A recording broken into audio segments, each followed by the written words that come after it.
کنکور ریاضی اردیبهشت 404 میگن سوال سختی بوده ولی اصلا اینطوری نبوده.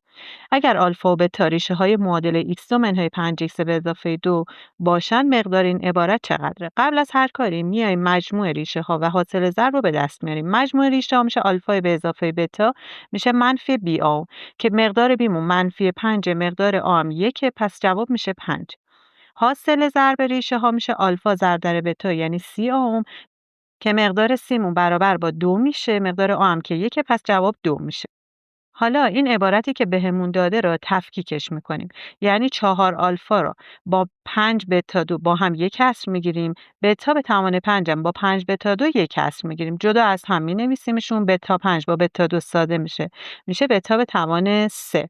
و دو طرف کسر اولمون رو در آلفا 2 ضربش میکنیم.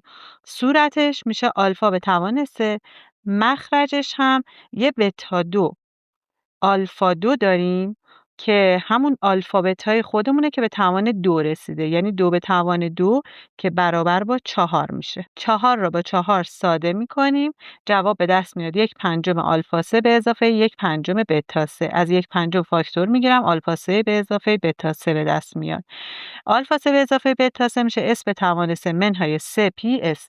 اسمون 5 به توان 3 125 میشه. پی 2 و 3 ضرب در 2 ضرب در 5 جواب برابر میشه با 325 منهای 30 میشه 95. 1/5 95 میشه 19 و گزینه سوم درست میشه.